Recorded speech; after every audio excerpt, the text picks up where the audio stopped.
for innovative formative assessment strategies for teachers. Assessment is a key part of being a teacher.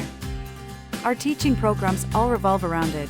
We always need to know what our students need to be able to do before we think about teaching them how to do it. Assessment often gets a bad rap for being strict and berating a student's self-esteem. There are also huge problems in certain schools and contexts with competition between students around assessment and grades. Assessment is a critical part of teaching, and it is critical for teachers to get it right. Here are a few common assessment strategies that you can adapt to your classroom to get the best evidence of learning out of your students. Quizzes. Quizzes can be a great way to determine how much your students know as you work through a unit. The real skill of quizzes is how you use them. Sure, you can use a quiz to get students to demonstrate what they've learned after finishing a particular topic. The power of quizzes is when you don't count them towards a student's grade. Quizzes can be done before you've taught anything. Your students always come to your classroom with something already in their heads, and a quiz can be a good way for you and them to identify what that is. Also, don't just mark your quizzes and hand them back to the students. There is real power in getting them to mark themselves, mark one of their peers' work, and reflect on how they scored against certain success criteria. Quizzes can be a quick and easy activity in lessons, but they can also be incredibly powerful for learning if you do a little more with them afterwards. Brainstorming. Some students hate brainstorming, and I get it. They often seem like an additional complicated layer over an already difficult mental process. The idea of brainstorming, which is throwing out ideas and trying to organize them, can demonstrate what a student knows and give them leads for where they might want to go next. Getting students to organize and categorize their ideas and thoughts also helps them learn how to prioritize and evaluate their ideas, which is relatively high on Bloom's taxonomy. You could do this in the form of a mind map. A Venn diagram is also a great way to get students to think about comparing different ideas. Lotus diagrams are also a great way for students to brainstorm, as it encourages them to come up with a certain number of ideas, which may mean that they either need to cut some out or stretch themselves to come up with more. Brainstorming can be a great thing to do collaboratively before starting a new topic or project, but make sure that students get used to brainstorming independently.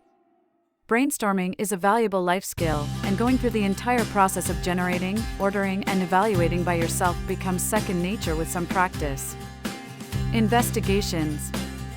You've probably heard the word investigation commonly used when referring to a summative task. You may only have heard it describe a final project or assessment task. Doing an investigation earlier on in a unit of work can be a powerful tool for exploration and learning. Investigations can be a great way for students to explore. Without the pressure of getting a final grade that will go towards their report, investigations can be a way to play around with an idea and figure things out.